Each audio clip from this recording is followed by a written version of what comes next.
Good morning, welcome to V2 news. లక్ష్యం సమాజ హితం. నేను మీడియా బులెటిన్ల ముందుగా హెడ్లైన్స్ చూద్దాం. నేటి నుండి ప్రారంభమైన ముస్లింల పవిత్రమైన రంజాన్ మాసం.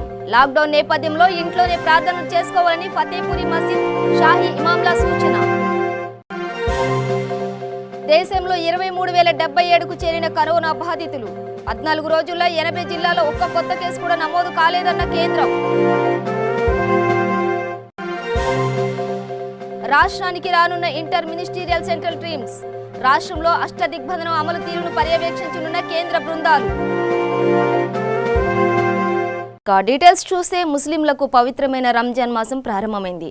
శుక్రవారం నెలవంక కనిపించడంతో నేటి నుంచే రంజాన్ మాసం ప్రారంభమైంది. నేటి నుంచి ముస్లింలు ఉపవాస దీక్షలు చేస్తారు. రంజాన్ మాసాన్ని ముస్లింలు ఎంతో పవిత్రంగా భావిస్తారు. నెల రోజుల పాటు ఎంతో భక్తి శ్రద్ధలతో ఉపవాస దీక్షలు చేస్తారు. అయితే లాక్డౌన్ నేపథ్యంలో రంజాన్ మాసంలో ఇంట్లోనే నమాజ్ చేయాలని ముస్లింలకు ఢిల్లీలోని జామా మసీద్, ఫతేపూరి మసీద్ షాహీ ఇమాంలా సూచించారు. కరోనా వైరస్ వ్యాపించకుండా సహకరించాలని కోరారు. ముస్లింలు ఎక్కువగా ఉండే ప్రాంతాల్లో ప్రజలు బయటకెళ్లి రంజాన్ సామాగ్రిని తెచ్చుకునేందుకు ఏర్పాట్లు చేయాలని ప్రభుత్వానికి విజ్ఞప్తి చేశారు. భారత్లో కరోనా నుంచి కోలుకుంటున్న వారి శాతం 20,057కు చేరింది. అదే సమయంలో గత 24 గంటల్లో 1,684 కొత్త కేసులు నమోదయ్యాయి.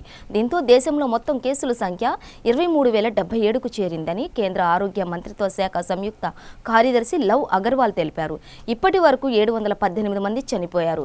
4,749 మంది కోలుకున్నారు. గత 28 రోజులుగా 15 జిల్లాల్లో ఒక్క కొత్త కేసు కూడా నమోదు కాలేదని అగర్వాల్ చెప్పారు. గత 14 రోజుల్లో 80 జిల్లాల్లో ఒక్క కొత్త కేసు కూడా నమోదు కాలేదన్నారు. మరోవైపు కేంద్ర అంతర్మంత్రి వర్గ బృందాలతో పాటు అహ్మదాబాద్, సూరత్, హైదరాబాద్, చెన్నైలో అడిషనల్ సెక్రటరీ నేతృత్వంలో అదనపు బృందాలను ఏర్పాటు చేసినట్లు కేంద్ర హోంశాఖ జాయింట్ సెక్రటరీ పుణ్యశ్రీ వాస్తవ తెలిపారు. అటు లాక్డౌన్ ప్రకటించి నెల రోజులైన నేపథ్యంలో కరోనా కట్టడికి లాక్డౌన్ ఉపయోగపడిందని కేంద్రం తెలిపింది. కరోనా 3వ దశ నుంచి భారత్ రక్షించబడిందని తెలిపింది. దేశంలో ఇప్పటి వరకు 5 లక్షలకు పైగా కరోనా टेस्टలు నిర్వహించినట్లు కేంద్రం వెల్లడించింది. उसके साथ ही जो हमारी टीम्स गई हैं उसने मुख्यतः सबसे पहले तो फील्ड में जितने भी हमारे हॉस्पिटल सेटिंग्स हैं उनको वेरीफाई किया. उसके साथ ही वहाँ के सीनियर अधिकारियों से चर्चा की. उनके जो कंटेनमेंट प्लान है उसको एग्जामिन किया. उसमें अगर कोई एक एडिशनल पॉइंट अगर उन्हें ऐड करना था वो ऐड करते हुए बताया कि कैसे हम अपने कंटेनमेंट जोन को कैसे और सुदृढ़ बनाते हुए उस पर कार्य कर सकते हैं. उस पर उन्होंने चर्चा की. इसके साथ ही जो कॉन्टैक्ट ट्रेसिंग है वह किस हद तक सही है या उसमें कोई और स्ट्रेंथनिंग की ज़रूरत है उसके बारे में उन्होंने स्टेट से चर्चा की. और उसके तहत उनकी कुछ ऑब्जर्वेशन जो रही स्टेट से डिस्कस करते हुए उन्होंने उसको और फर्दर स्ट्रेंथन और फर्दर मोबिलाइज़ किया. कुछ ऑब्जर्वेशन रही हैं जो कि उन्होंने स्टेट से शेयर की हैं, जैसे मेरे सीनियर कुलीग ने ऑलरेडी मैंशन किया है. उसके अलावा जैसे उन्होंने कहा कि कई केसेज में जो हमारी टीम बनाए उनकी मोबिलिटी को कैसे स्ट्रेंथन किया जाए उसके बारे में डिस्कशन रहा. कहीं केसेस में कैसे हमें एडिशनल टीम्स की ज़रूरत पड़ सकती है क्योंकि हमारा एरिया ऑफ कंटेनमेंट जहाँ पर हम active search house to house surveillance करते हैं उसके लिए एडिशनल टीम बनाएं, उसके ऊपर चर्चा हुई. कुछ एरियाज़ में कैसे हम कम्युनिटी को फर्दर इन्वॉल्व करें, उनसे फर्दर सपोर्ट लें ताकि हम अपने कार्य को और बढ़िया तरीके से और जल्दी कर सकें उसके बारे में डिस्कशन रही. साथ ही उन्होंने कुछ केसेज में जो हमारे पेशेंट्स हैं जो एडमिटेड हैं उनके क्लिनिकल मैनेजमेंट को एग्जामिन किया, उसको कैसे फर्दर स्ट्रेंथन किया जा सकता है उसके बारे में बात हुई है. मुख्यतः उन्होंने एक और इशू जो हाईलाइट किया जो स्टेट के साथ डिस्कस किया वह था कि जो हमारे हेल्थ केयर वर्कर्स हैं, हमारे वॉलंटियर्स हैं, चाहे वो एनसीसी के हों, एनएसएस के हों या रिटायर्ड प्रोफेशनल तो जो हमारे साथ जुड़े हैं उन सब की प्रॉपर ट्रेनिंग हो, ओरिएंटेशन हो, इन्फेक्शन प्रिवेंशन कंट्रोल पर बात हो. और साथ में जो हमारी रेफरल गाइडलाइंस हैं, जैसे हमारे 3 टाइप ऑफ हॉस्पिटल्स हैं जिसको हम कहते हैं Covid care centre, Covid health centre और कोविड हॉस्पिटल, उन पर किस तरह से रेफरल प्रोटोकॉल को ढंग से इस्टेब्लिश किया जाए ताकि पेशेंट को एक स्थाई से दूसरी स्थाई पर जाने के समय पर उसको कोई डिले ना हो और उसको ढंग से टाइम पर ट्रीटमेंट मिल सके. सर जैसे मेरे कुलीग ने आपको अभी डिटेल में एक्सप्लेन किया, जो हमारा डिजीज़ सर्वेलेंस प्रोजेक्ट है एक्चुअली उसकी सबसे बड़ी एक खूबी है कि एक हमारे पास ऑलरेडी इस्टेब्लिश प्रोसेस है देश में, जिसमें देश लेवल पर national centre for disease control, उसके अंतर्गत स्टेट लेवल पर स्टेट सर्वेलेंस ऑफिसर्स, उसके बाद उसके नीचे डिस्ट्रिक्ट सर्वेलेंस ऑफिसर्स ऑलरेडी हमारा इस्टेब्लिश नेटवर्क है. उन नेटवर्क में रैपिड रिस्पांस टीम्स होती हैं, वो ट्रेंड एम्प्लॉयज़ होते हैं, वो ट्रेंड हेल्थ प्रोफेशनल्स होते हैं जिनको पता होता है कि अगर कोई भी इन्फेक्शियस डिजीज़ आए तो उसको मैनेजमेंट के क्या प्रोटोकॉल हैं. फिर जब भी कहीं पर हमारे पास कोई पॉजिटिव केस आता है तो हमारी रैपिड रेस्पॉन्स टीम उस पर्टिकुलर एरिया में जाती है, कॉन्टैक्ट ट्रेसिंग के लिए रिक्वायर्ड प्रॉपर एक्सरसाइज शुरू करती है। उसके बेसिस पर वो कंटेनमेंट जोन को डिफाइन करते हैं। उन कंटेनमेंट जोन में डिस्ट्रिक्ट एडमिनिस्ट्रेशन के तहत वहाँ पर स्पेशल टीम्स बनाई जाती हैं। वह स्पेशल टीम जिसमें हमारे हेल्थ वर्कर्स होते हैं, जिसमें हमारे लोकल रेवेन्यू या नगर निगम के स्टाफ होते हैं, वो उस कंटेनमेंट जोन में जाके एक्टिव केस फाइंडिंग, जैसे आपने भी बताया, वो हाउस टू हाउस सर्च करते हैं और वहाँ पर कोई भी जो सिम्टोमेटिक केस होता है या कोई भी और हेल्थ रिलेटेड इश्यूज होते हैं, उसके बेसिस पर वो एक डेटा रिकॉर्ड मेंटेन करते हुए कि उन्होंने कितने घर उनको अलॉट किए गए, उन घरों में उन्होंने किस टाइप की हेल्थ की स्थिति पाई, उसके बेसिस पर वो आइडेंटिफाई करते हैं। जहाँ पर उन्हें कोई कोविड सस्पेक्टेड या कोई कॉन्टैक्ट रिलेटेड केस लगता है उसकी प्रॉपर सैम्पलिंग करते हैं। और यह प्रोसेस ये पर्टिकुलर एरिया में जब तक कि हम सारे कॉन्टैक्ट ट्रेस नहीं कर लेते। కోవిడ్-19 పాజిటివ్ కేసులు పెరుగుతుండటంతో దేశంలోని 5 నగరాలకు ఇంటర్ మినిస్టీరియల్ సెంటర్ టీమ్స్లను కేంద్ర హోం మంత్రిత్వ శాఖ పంపిస్తోంది. ఈ బృందాలు ఈ నగరాల్లో క్షేత్రస్థాయి పరిస్థితులను మదింపు చేసి నివేదికలను కేంద్ర ప్రభుత్వానికి పంపిస్తాయి. గుజరాత్లోని అహ్మదాబాద్, సూరత్, మహారాష్ట్రలోని తానే, తెలంగాణలోని హైదరాబాద్, తమిళనాడులోని చెన్నై నగరాల్లో కోవిడ్-19 మహమ్మారి తీవ్రంగా ఉందని కేంద్ర హోంమంత్రిత్వ శాఖ పేర్కొంది. మేజర్ హాట్స్పాట్ జిల్లాలు లేదా హాట్స్పాట్ కాబోతున్న చోట్ల కోవిడ్-19 కేసులు పెరుగుదలను దృష్టిలో ఉంచుకుని క్షేత్రస్థాయిలో పరిస్థితులను మదింపు చేసేందుకు ఈ కేంద్ర బృందాలను ఏర్పాటు చేస్తున్నట్లు ఓ అధికారి తెలిపారు. ఈ పరిస్థితిని చక్కదిద్దడానికి అవసరమైన సూచనలను రాష్ట్ర ప్రభుత్వ అధికారులకు అందజేస్తారన్నారు. సామాన్య ప్రజానీకం విస్తృత ప్రయోజనాల రీత్యా నివేదికలను కేంద్ర ప్రభుత్వానికి పంపిస్తారని చెప్పారు. అష్ట దిగ్బంధనం అమలు తీరు, ప్రజలు ఒకరికొకరు దూరం పాటించడం, పరిశుభ్రంగా ఉండడం, శానిటైజర్లు వాడడం, ముఖానికి మాస్క్ ధరించడం వంటి అంశాలను ఈ బృందాలు పరిశీలిస్తాయి. నిత్యావసర వస్తువులు, ఆరోగ్య, వైద్య సదుపాయాలు, వైద్య సిబ్బందికి కల్పిస్తున్న భద్రత, శిబిరాల్లో పేదలకు అందుతున్న సహాయం వంటి వాటిని పరిశీలిస్తారు. बीमारी बाहर से आई है तो उनके माध्यम से जो लोग संक्रमित लोग बाहर के ट्रैफिक के माध्यम से हमारे देश में आ सकते थे, उनका आने पे हमने एक सीमा तक अंकुश लगाया। क्योंकि मैं आपको बताना चाहूँगा कि ये बीमारी आदमी के शरीर में चलती है, इसीलिए हम किसी भी प्रकार की स्क्रीनिंग मैकेनिज्म से पूरी तरह हर चीज़ को एयरपोर्ट, पोर्ट या पॉइंट ऑफ एंट्री पर नहीं रोक सकते। कुछ न कुछ लोग जिनमें बीमारी के लक्षण नहीं होते लेकिन कीटाणु होते हैं, ऐसे लोग इंक्यूबेशन पीरियड में बहुत संभावना है कि हमारी सोसाइटी में एंटर कर जाते हैं और इन्हीं लोगों के माध्यम से आगे का जो ट्रांसमिशन चेन है कम्युनिटी में वो आगे पनपता है। और बीमारी जो कि आप मुख्य तरह जानते होंगे, मैं आपको फिर भी बताना चाहूँगा कि यह बीमारी एक इस प्रकार की है कि अर्ली फेज़ में इसका ट्रांसमिशन बहुत ज़्यादा तेज़ी से बढ़ता है, जिससे कि लक्षण आने के पहले भी ये बीमारी दूसरे लोगों को लग सकती है। इसीलिए बहुत इम्पॉर्टेंट हो जाता है कि जब हमारे को 25 मार्च को एक कंप्लीट लॉकडाउन की स्थिति मिली तो हमने ये पाया कि कम्युनिटी में एक दूसरे व्यक्ति का संपर्क तीसरे व्यक्ति से ना हो पाए, संक्रमित व्यक्तियों का संपर्क असंक्रमित व्यक्तियों से ना हो पाए, ससेप्टेबल पॉपुलेशन और इन्फेक्टेड पॉपुलेशन एक दूसरे से दूर रहे, ताकि कि कम्युनिटी में जो इंटरनल ट्रांसमिशन की चेन है वो कट कर सकें। तो इसी का फलस्वरूप आप देखेंगे कि जिस गति से हमारे देश में इस केसेस के फैलाव को एक बिल्कुल निरंतर स्थिरता प्रदान हुई है, वो लॉकडाउन से हुई है। उसके बाद की अगली हमारी एक और आवश्यकता जो कल हमारे CK मिश्रा साहब ने आपको बताया था कि टेस्टिंग को हमने किस तरीके से आगे बढ़ाया, टेस्टिंग ने भी हमें इसमें एक सफलता प्रदान की। और इसी तरीके से आप देखेंगे कि जो हमारा ग्राफ बहुत तेज़ी से ऊपर जाना था वो उसके हम काफ़ी हद तक एक अंकुश लगा पाए। इसमें मैं आपको 4 एक माइलस्टोन मुख्य रूप पर बताना चाहूँगा जो कि हमारे लॉकडाउन के 4 हफ्तों को दर्शाता है। पहले 2 हफ्ते जैसा कि आप देखेंगे कि क्यूमुलेटिव केसेस हमारे कितने रहे, 1251 थे पहले, वो 4421 हुए दूसरे हफ्ते के अंत में।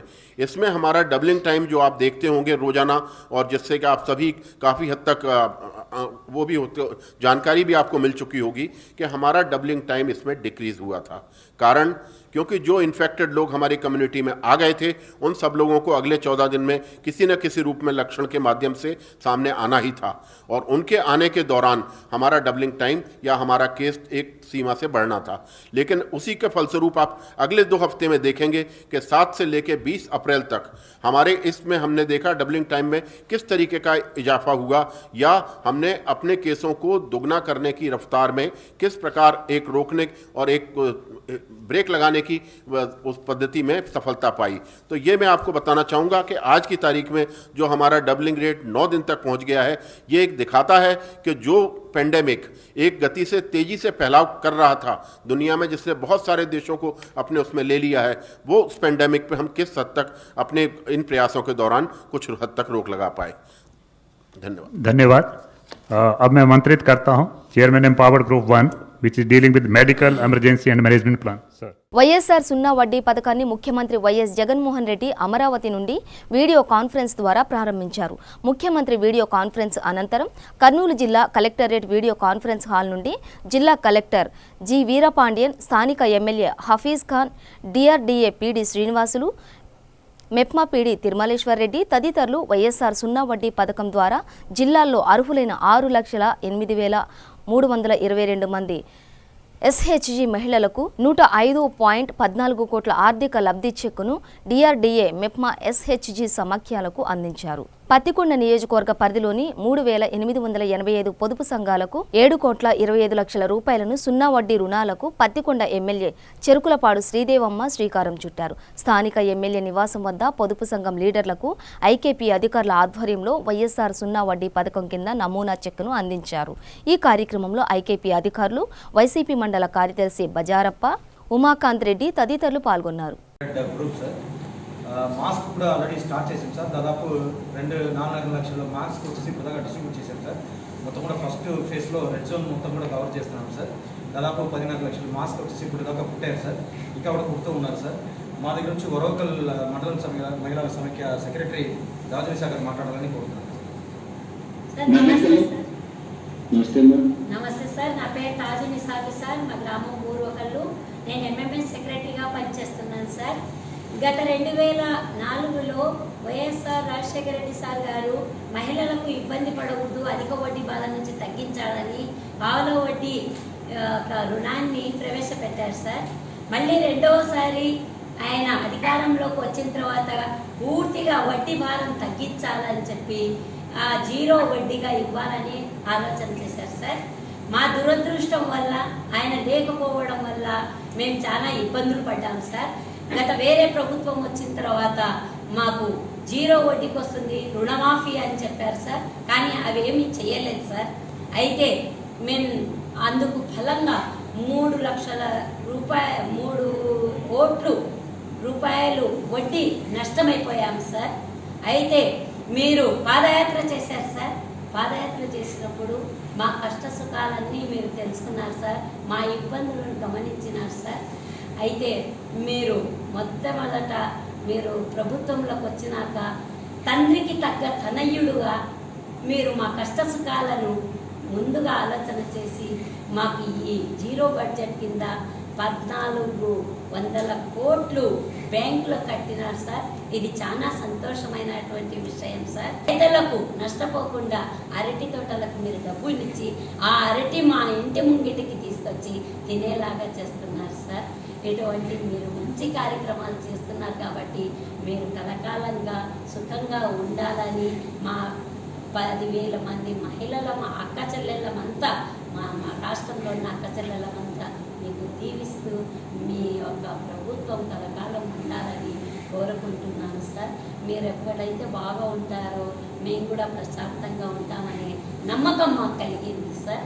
ఈ అవకాశం ఇచ్చినందుకు మీతో మేము మాట్లాడుతున్నందుకు చాలా సంతోషంగా ఉంది సార్. ధన్యవాదాలు సార్. మీకు మా పీడీ సార్లకు, మా కలెక్టర్ సార్లకు, అందరికి అధికారులకు నేను ధన్యవాదాలు చెప్తున్నాను సార్. దాదాపుగా 20,000 నుంచి దాదాపుగా 40,000 దాకా ప్రతి గ్రూప్ కూడా ఈ మేలు జరిగించడం వల్ల ఇటువంటి సమయంలో మీ అవసరాలకు ఇది ఎంతో ఉపయోగపడుతుంది అనే ఉద్దేశంతో కష్టమైనా కూడా చేయగలిగాను. దీనివల్ల మీకు మంచి జరగాలి అని, రాబోయే రోజుల్లో ఇంతకన్నా ఎక్కువ కూడా మీకు మంచి చేసే అవకాశం దేవుడు నాకు ఇవ్వాలి అని కూడా కోరుకుంటూ మీ అందరికీ కూడా మనస్ఫూర్తిగా కృతజ్ఞతలు కూడా తెలుపుకుంటూ సెలవు. పెద్దపల్లి జిల్లా అంతర్గా మండల్ పొట్యాల గ్రామ పంచాయతీలో సర్పంచ్ శ్రీమతి ఎదలాపురం నీరజ వెంకటేష్ ఆధ్వర్యంలో పొట్యాల గ్రామ ప్రజలకు మాస్కులు పంపిణీ చేయడం జరిగింది. వలస వచ్చిన 2 కూలీలకు 25 కేజీల బియ్యం, నిత్యావసర సరుకులు ఇవ్వడం జరిగింది. ఈ కార్యక్రమంలో పంచాయతీ సెక్రటరీ గంగాలక్ష్మి, ఉప సర్పంచ్, వార్డు మెంబర్లు, కోఆప్షన్ సభ్యులు పాల్గొన్నారు.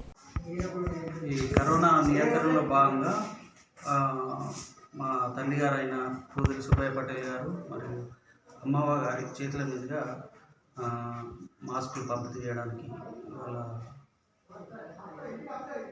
మేము నిర్ణయించడం జరిగింది.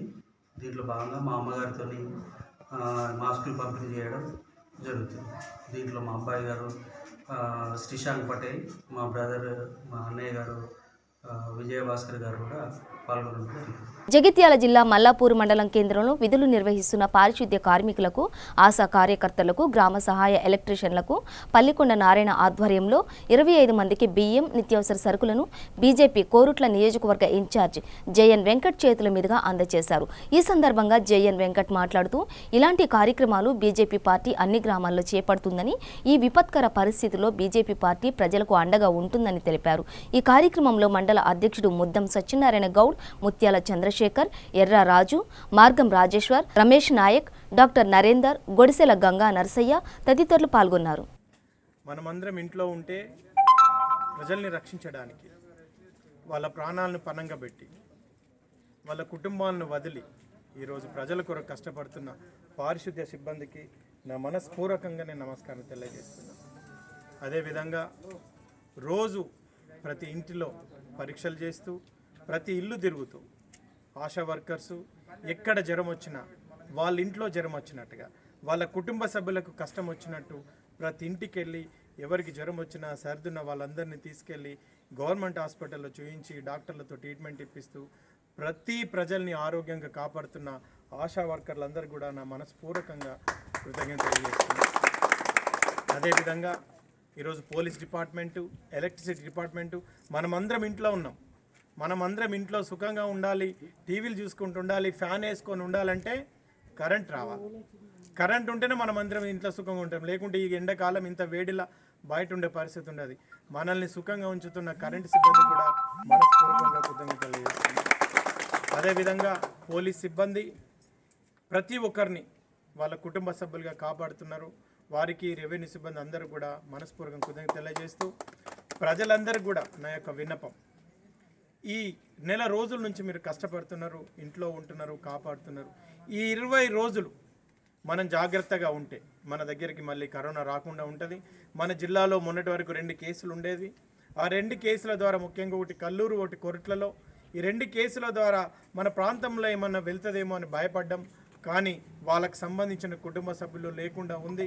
ఇప్పుడు మన ప్రాంతం నుంచి కరోనా రావద్దు, కరోనా నుంచి మనం దూరంగా ఉండాలంటే కొత్త వ్యక్తుల్ని, వేరే జిల్లాల నుంచి వచ్చే వ్యక్తుల్ని, వేరే ప్రాంతం నుంచి వచ్చే వ్యక్తుల్ని మీరందరూ జాగ్రత్తగా గమనించి వాళ్ళకు దూరంగా ఉండి, వాళ్ళు వేరే ప్రాంతం నుంచి వస్తే వాళ్ళ నెట్టి పరిస్థితిలో ఇంట్లో నుంచి బయటకు ఎన్నవేయకుండా ఇంట్లోనే ఉండే విధంగా చేస్తూ మీరందరూ కూడా దాన్ని కరోనా బారిన పడకుండా జాగ్రత్త ఉండాలని కోరుకుంటూ, ఈ సందర్భంగా ముఖ్యంగా ఎంతమంది కూడా అందరు ఇంట్లో రెస్ట్తో ఉన్నారు.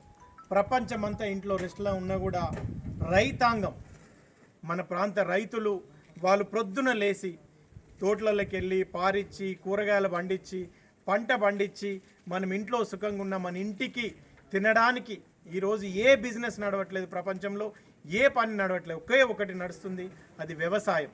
ఈ వ్యవసాయదారులు, రైతులు ఈరోజు మనల్ని కాపాడుతున్న రైతాంగాన్ని కూడా మనస్పూర్వకంగా ప్రజలందరి తరఫున నేను కృతజ్ఞతలు తెలియజేస్తూ, ఈరోజు ఈ కార్యక్రమంలో మల్లాపూర్ మండల బీజేపీ శాఖ, అదేవిధంగా నారాయణ, వీరు చాలా వరకు కూడా మీ ప్రాంతంలో సేవలు చేస్తున్నారు. మీ యొక్క సేవల్ని ఇదే విధంగా ప్రతి గ్రామంలో కూడా చేయాల్సింది అందరినీ కోరుకుంటూ ఈ అవకాశం ఇచ్చిన మల్లాపూర్ గ్రామ ప్రజలను కూడా కృతజ్ఞత తెలియజేస్తాం. సూర్యాపేట జిల్లా హుజూర్ నగర్లో వలస కూలీలకు కోలిపాక హేమంత్ సాహితీ సహకారంతో బ్రతుకు బ్రతికించు ఫౌండేషన్ ఆధ్వర్యంలో ఎన్జీఓ కాలనీలో నివసిస్తున్న నిరుపేద కుటుంబాలకు బియ్యం కూరగాయలు అందజేశారు. కటిక పేదరికంతో బాధపడుతున్న వారికి బ్రతుకు బ్రతికించు ఫౌండేషన్ ద్వారా బియ్యం నిత్యావసర సరుకులు అందజేస్తున్నామని ఫౌండేషన్ మెంబర్ బాజీ అన్నారు. ఈ కార్యక్రమంలో అంజీ, నిఖిల్, బాజీ, సందీప్, హనుమంతు, సద్దాం, వెంకన్న తదితరులు పాల్గొన్నారు. జగిత్యాల జిల్లా కోడిమేల మండలంలో వలస కార్మికులకు బెరాకా చర్చ్ పాస్టర్ ఏలియా మరియు యూత్ ఆధ్వర్యంలో 20,000 విలువ గల నిత్యావసర సరుకులు పంపిణీ చేశారు. ఈ కార్యక్రమంలో చర్చ్ యూత్ సభ్యులు పాల్గొన్నారు. మరి ఈరోజు బెరాకా క్రిస్టియన్ అసెంబ్లీ మా యొక్క సంఘం ద్వారా ఈ లాక్డౌన్ పరిస్థితుల్లో వలస కార్మికుల కోసము మేము మరి 13 వస్తువులు మరి వలస కార్మికులకు ఇవ్వడం జరిగింది. ఎందుకంటే మరి దేవుని యొక్క ప్రేమను మేము చూపించాలని, క్రియల్లో చూపించాలన్న ఉద్దేశంతో ఈ విధంగా మా సంఘ సభ్యులు అందరం కలిసి మేము మరి సంఘంలో సహోదరులందరూ కూడా ఈ యొక్క వస్తువులు, ఈ 13 వస్తువులు వాళ్ళు అందరూ సహకరించినందున ఈ విధంగా మేము సమకూర్చి ఇవ్వడం జరిగింది. జమ్మికుంట పట్టణంలోని సోషల్ డిస్టెన్స్ మెయింటైన్ చేయలేదని స్థానిక హాస్పిటల్పై వచ్చిన ఆరోపణలకు జమ్మికుంట తహసీల్దార్ వైద్యాధికారి పట్టణ సిఐ హాస్పిటల్ను తనిఖీ చేశారు. అనంతరం డాక్టర్ రాము మాట్లాడుతూ హాస్పిటల్పై వచ్చిన ఆరోపణలు వాస్తవం కాదని, ప్రజలకు సేవ చేస్తూనే తాము ప్రభుత్వ సూచనలు పాటిస్తున్నామని అన్నారు.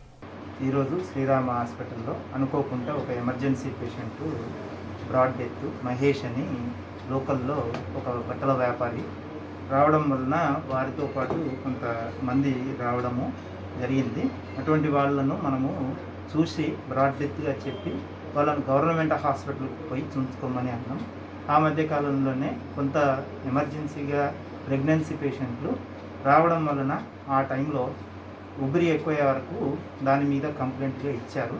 దాని తగ్గట్టుగా మా దగ్గరికి ఎంఆర్ఓ గారు, సిఐ గారు, మెడికల్ ఆఫీసరు, డిఎంఎండ్హెచ్ఓ గారి ఆధ్వర్యంలో వారు తనిఖీకి వచ్చారు. మా దగ్గర చూశారు. నేను ఈ చెప్పేది కూడా వాస్తవాల వీడియోలు కూడా చూపిస్తున్నాము. మా వీడియో క్లిప్పులలో ఈ సంఘటనను కూడా ఈ మాదిరిగా పేషెంట్ను వాళ్ళు తీసుకురావడం వల్ల మేము ఈ సంఘటనలను చూసుకునేంతలో ఇక్కడ కొంత గుమిగూడము అనేది జరిగింది. దాన్ని ఫోటోల ఆధారంగా చేసుకొని మా మీద ఫిర్యాదులు చేయడము, వాళ్ళ చెల్లెను సొంతగా ఈ అబ్బాయి ఎవరైతే కంప్లైంట్ చేశారో వాళ్ళ చెల్లెను కూడా ప్రెగ్నెన్సీ దానికోసము మా దగ్గరికి తీసుకొని వచ్చారు. సో వారికి జాప్యమైందా, మరి ముందు ప్రయారిటీ ఇవ్వలేదనా, మరి ఏ విధంగా అతను కంప్లైంట్ చేశాడో నాకు అర్థం కాలేదు. ఇక్కడ నేను ఉండంగా కూడా మాకు ఏమాత్రం నోటీస్ చేయకుండా, తను సోషల్ రెస్పాన్సిబిలిటీ తీసుకోకుండా ఈ విధంగా మా మీద ఫిర్యాదు చేయడము, ఇది హాస్పిటల్కు వైద్యులు సర్వీస్ చేయడానికి కూడా కొంచెము ఇబ్బందికరంగానే ఉంటుంది. దీన్ని ప్రజలు అర్థం చేసుకొని ఒక ఎడ్యుకేటెడ్గా ఉండి వాళ్ళ వంతు సహకారాలు కూడా వైద్యులను చూసే విధంగా వాళ్ళ వంతు సహకారంతో పబ్లిక్కు ఎడ్యుకేషన్ చేసి, ఒకవేళ లేని పక్షాన ఉంటే ముందుగా వాళ్లకు అక్కడ యాజమాన్యానికి ఫిర్యాదు చేసి తర్వాత కంప్లైంట్కి పోవాలనేది నాది ఒక విన్నవించుకుంటున్నాను. ఇలాంటి చిన్న చిన్న వాటికి కూడా స్పందించి ఆవేశంలో చేసేవాళ్ళు కూడా చేయలేరు. అలాంటి సర్వీసుకు దూరంగా ఉండమంటే మేము కూడా హాస్పిటల్ బంద్ చేసుకుంటాం. మాకు కూడా ప్రాణాపాయం ఉంటుంది అనేది మాకు కూడా తెలుసు. మేము కూడా చెప్తున్నాము, రిక్వెస్ట్ చెప్తున్నాం, ఎడ్యుకేట్ చేస్తున్నాం, శానిటైజ్ చేస్తున్నాం. ఈవెన్ చెప్పంగా కూడా కొంతమంది చేస్తున్నారు, కాదని అనట్లేదు. అయినా వారికి ఎడ్యుకేషన్ చేసుకుంటాం. మేము కూడా సోషల్ డిస్టెన్స్ మెయింటైన్ చేసేసి స్టే హోమ్ స్టేట్స్ లాగా మేము కూడా ఒక రిక్వెస్ట్గా అందరికీ పట్టణ ప్రజలకు దూరం మెయింటైన్ చేయండి. డిఫరెంట్ టైమింగ్లో రండి.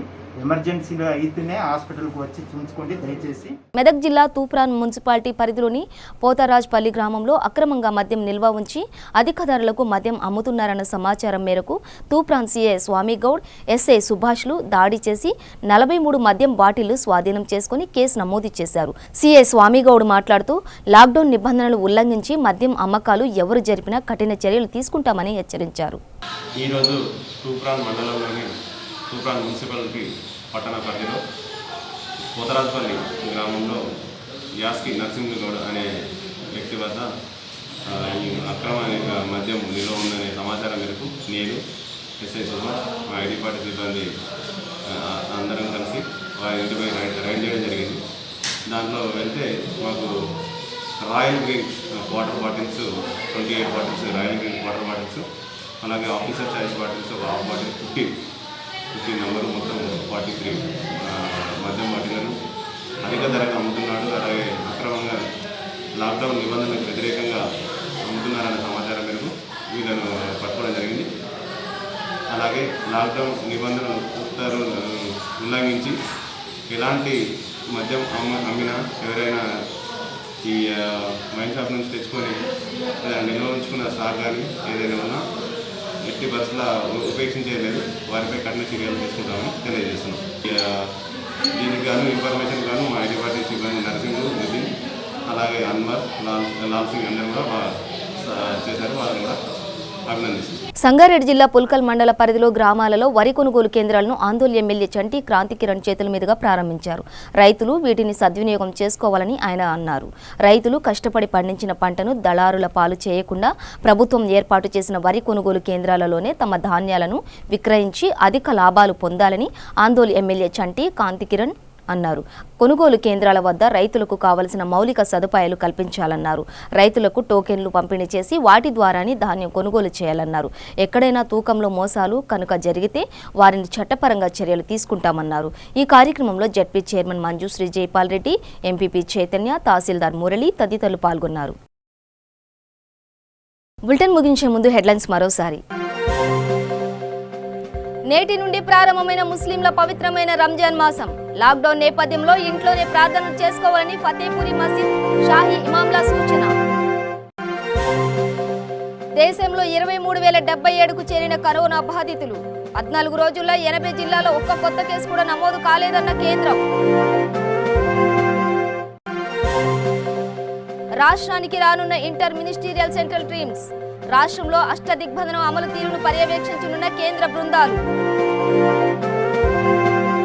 ఇవి బులెటిన్ విశేషాలు. మరింత సమాచారం కోసం చూస్తూనే ఉండండి V3 న్యూస్, లక్ష్యం సమాజహితం.